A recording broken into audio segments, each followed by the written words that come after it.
Bismillahirrahmanirrahim. Ya, kitab Ihya ini sudah di akhir pembahasan masalah uzlah. Ini bagi santri-santri yang baru ikut ngaji ya, apa sih uzlah, apa sih mukhalatoh? Uzlah itu upaya seorang salik ya, seorang yang ingin menempuh perjalanan menuju Allah dengan mengosongkan diri, dengan menyendiri. Ini jangan sampai salah paham. Baru ngaji sekali dua kali, pulang minta uzlah sama bapaknya, repot ini nanti. Nggak mau kerja, nggak mau apa, mau uzlah gitu kan. Uzlah yang diajarkan oleh Imam Ghazali itu harus memenuhi syarat. Syarat yang pertama harus paham ilmunya dulu gitu. Jadi terkait dengan ilmu tasawuf harus paham dulu. Jangan mudah menyimpulkan diri terus ujuk-ujuk pengen uzlah. Uzlah kemana? Ke Gunung Salak gitu. Nanti bisa kayak kejadian beberapa tahun yang lalu ada seorang yang uzlah di Gunung Sindur, pulang-pulang ngaku nabi. Yaitu Musotik dulu itu. Nah, ini karena apa ya? Karena ilmunya nggak komplit. Nah, apalagi ini anak-anak muda. Banyak orang yang salah memahami ajaran Imam Ghazali. Yang dituduhkan oleh para pengamat bahwa ajaran Imam Ghazali itu disuruh menjauhi dunia. Ya, pokoknya suruh zikir, suruh ke gua gitu. Tuduhannya seperti itu. Padahal tidak. Imam Ghazali memberikan konsep mukhalatoh dan uzlah. Mukhalatoh itu apa? Mukhalatoh itu yaitu aktif di tengah masyarakat. Bagi anak-anak muda, ya santri-santri muda yang energik, yang memiliki masa depan, maka yang paling baik adalah mukhalatoh. Dia aktif di tengah masyarakat, baik di lingkungan RT RW-nya, baik di organisasi masyarakat yang ada di sekitarnya, atau dia di kantor ya tetap berkarir secara profesional. Itu sangat dianjurkan oleh Imam Ghazali. Sebab apa? Sebab di balik mukhalatoh aktif di tengah masyarakat ini ya akan terjadi ya dinamika, benturan-benturan yang dirasakan, kemudian dari benturan-benturan dan dinamika ini kemudian dia bisa memperbaiki diri. Ini lebih efektif, dia menjadi orang yang cepat berubah daripada dia ya berkholwat di sebuah tempat menyendiri, ditambah lagi nggak ngerti ilmunya, sia-sia. Kholwat 10 tahun dengan cara begitu, pulang nggak ada perubahannya. Lah, tujuannya mukhalatoh supaya kita muncul akhlak yang mulia. Contoh misalkan dalam berorganisasi, itu pasti ada namanya perbedaan pendapat, ya, kemudian istilahnya saling memberi masukan, kritik, gitu. Bagi orang yang sudah jiwanya mulai tumbuh kedewasaannya, itu akan mengambil nilai positifnya. Ketika terjadi perbedaan pendapat, dia bisa menghargai pendapat orang lain. Ketika terjadi gesekan dengan teman yang lain misalkan, kalau dia salah cepat-cepat minta maaf. Misalkan dia tadi mengkritik temannya, kemudian temannya agak tersinggung, cepat-cepat maaf ya tadi ya atas saran saya tadi gitu. Begitu juga sebaliknya, ketika kita dikritik orang, itu tidak mudah terus ngambek, nesu ya istilahnya, kalau bahasa Jawa mutung. Ini enggak produktif, enggak positif ini. Harus diambil sisi manfaatnya. Oh, saya kok dikritik, oh berarti ada kekurangan. Saya harus memperbaiki diri. Kok pendapat saya menurut saya yang benar ini, tapi kok pendapat yang lain begitu, tapi didukung orang banyak. Dia ngoreksi, oh jangan-jangan pendapat saya yang salah. Akhirnya mengikuti kesepakatan. Kesepakatannya apa? Begini, ya sudah kita ikut saja. Maka ketika kita sudah memahami ya ajaran-ajaran Imam Ghazali yang terkait dengan mukhalatoh, kita akan lebih cepat berubah ya, spiritualitas kita akan mulai terbentuk ya, menjadi pribadi yang berakhlakul karimah ya, dia bisa fleksibel, bisa bergaul dengan siapapun, enggak merasa paling hebat sendiri gitu kan. Yang repot itu kan orangnya pendiam, diem-diem merasa hebat sendiri, tapi hanya dalam pikirannya gitu kan. Kan repot ini, merasa hebat tapi hanya dalam pikirannya sendiri. Sementara orang lain melihat nggak ada yang istimewa. Kenapa? Karena dia terjebak pada khoyal dan waham yang ada di dalam dirinya. Dia terbawa mimpi-mimpi indah. Tapi ketika di dunia nyata realistis ya, jomplang. Nah, jangan sampai itu terjadi. Ya. Jadi mukhalatoh ini, ya, konsep ini cocok ya bagi kalangan muda atau kalangan profesional yang mereka belajar tasawuf ya, tetap mereka dengan aktivitasnya. Tidak harus ya, dia profesional belajar tasawuf kemudian berhenti mau apa, mau uzlah, jangan. Itu pasti ngajinya nggak tuntas. Sebab faktanya ada. Ngaji baru sekali dua kali, dia profesional, kerja di kantor, gajinya gede, kemudian tiba-tiba pengen resign. Untuk apa? Supaya saya bisa fokus. Terus apa yang terjadi? Ya, setelah dia resign, ya, yang biasanya tiap bulan itu dana rutin gaji masuk, tiba-tiba berhenti. Ya, pasti akan muncul masalah baru di keluarga ya. Akhirnya apa? Ibadah semakin kacau, urusan dunia semakin ruwet ya kan? Kenapa? Salah ilmu itu. Maka oleh Imam Ghazali ini dijelaskan, mau kholwat mau ujlah ada ilmunya, nggak usah buru-buru ya itu. Lah, dalam penjelasan akhir ini Imam Ghazali menjelaskan bahwa wa amma adabul uzlah, dan adapun adab daripada uzlah ini kalau memang uzlah ini menjadi kebutuhan. Tapi bagi siapa? Bagi orang yang sudah mapan secara ilmu dan mapan secara materi. Seperti Ibrahim ibnu Adham, yaitu seorang gubernur, kemudian mendapatkan anugerah dari Allah, terus memutuskan resign dari gubernur, terus dia ingin uzlah.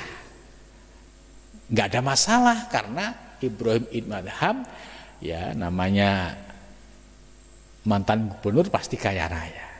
Rezekinya untuk keluarganya sudah dicukupin, nafkahnya sudah dicukupin, semua sudah diatur. Pada saat dia kholwat sudah nggak kepikiran anak istri. Dan anak istri juga tidak minta tanggung jawab. Gimana sih bapak saya ini kan belum bayar SPP misalkan. Kok bapak enak-enak uzlah? Itu nggak mungkin akan sampai kepada Allah. Karena ada orang yang di bawah tanggung jawabnya yang merintih. Karena dirugikan oleh akibat memutuskan uzlah. Itu. Kecuali kalau tadi seperti Ibrahim ibn Adham, dia memiliki kekayaan yang cukup untuk nafkah anak istri cukup, sehingga pada saat Ibrahim ibn Adham itu kholwat, ya nggak ada yang dipikirin kecuali pikirannya fokus kepada ilmu dan zikir dan bermesra, ya istilahnya muncul kerinduan untuk ingin berjumpa kepada Allah Subhanahu wa taala. Nah, jadi sosok Ibrahim ibnu Adham ini contoh ideal kalau seseorang ingin kholwat. Kemudian bagaimana orang yang sudah memiliki mapan ilmu, mapan rezeki, kalau sudah siap ya nggak ada masalah, tapi tetap harus dalam bimbingan seorang guru. Maka di Thariqat Naqsabandiyah ini sudah punya metode untuk ujilah, untuk suluk bagi murid-muridnya, baik dari Aceh ya sampai Sumatera, Jawa, Kalimantan, Sulawesi, Malaysia, sampai Thailand, pokoknya seluruh dunia ya. Naqsabandiyah itu punya waktu-waktu khusus yang digunakan untuk latihan ujilah murid-muridnya. Maka dari latihan 10 hari inilah, ya tentu kalau 10 hari ini tidak banyak membuat mandorot. Artinya ya istilahnya kalau kita mau cuti juga bisa. Nafkah selama 10 hari anak istri juga masih bisa dicukupi. Artinya 10 hari ini sebagai bagian dari latihan ya untuk mengosongkan diri dari keterikatan dengan urusan duniawi. Ya ini tidak ada masalah. Maka fayang bagi lil mu'tazil, maka sejujurnya bagi orang yang ini ujilah ayyanwiya, supaya niat bi ujilatihi dengan ujilatnya kaifa syaron nafsuhu anin nasi awalan, ya kafu syarri nafsihi anin nasi awalan. Jadi bagi orang yang ini ujilah, niat yang paling pertama yaitu bisa kafu syarri nafsihi, menjaga keburukan dirinya ya dari manusia. Ini awalan pertama kali. Jadi maksudnya dia ingin bisa memperbaiki diri dan tidak terpengaruh oleh lingkungan kiri kanan di tengah masyarakat, apalagi ini lingkungan buruk. Gitu. Jadi kafu syari nafsihi aninnas awalan. Summa tolaba salamah min syaril asrar. Kemudian yang kedua, mencari keselamatan dari segala keburukan. Ya, keburukan dalam pergaulan di tengah masyarakat. Itu yang kedua. Yang ketiga, sumal kholas min afatil kusur anil qiyam bihukul muslimin, yaitu selamat dari segala bencana untuk melaksanakan hak-hak ya umat Islam. Ya artinya dia misalkan nih, kalau dia aktif di tengah masyarakat apa, ya minta izin dengan atasannya. Ya, jangan sampai tiba-tiba ditinggal pergi, nggak ada omongan apa-apa, dicari, apalagi dia memiliki peranan penting. Jadi boleh ya melakukan ujilah semacam ini, harus ada komunikasi supaya apa? Hak-hak orang lain tidak dirugikan. Contoh misalkan dia itu bendahara atau yang megang keuangan di kantor, ditinggal ujilah karyawan, waktunya gaji nggak gajian, ya dicari-cari orang banyak, bisa repot semua. Ini yang disebut anil qiyami bihukil muslimin, jangan sampai merugikan hak-hak bagi orang lain. Sumat tajarud bikunil himmah il ibadillah. Yang keempat yaitu murnikan himmah, semangatnya semata-mata untuk ibadah kepada Allah. Jadi semangatnya bukan untuk supaya kaya, supaya sakti, tidak, tapi semata-mata untuk bisa menikmati ibadah. Kemudian fahadhihi adzabun niyatihi summal liyakun fi khalwati muwadziban minal ilmi wal amal wa dzikri. Nah ini hendaklah di dalam khalwatnya itu muwadziban itu bisa mengamalkan zikir-zikir yang rutin, atau fil ilmi yaitu ada kajian ilmunya, wal amal ada praktek amalnya, wal dzikri ada zikirnya, wal fikri dan juga ada fikri itu merenungnya. liyastaniya samratal ujlah, supaya dapat merasakan buah daripada ujlah, dan hendaklah dia bisa mencegah dari memperbanyak berkumpul dengan orang, kemudian dia istilahnya posisi ujlah tapi dia masih aktif melakukan komunikasi dengan orang luar, apalagi kalau zaman sekarang.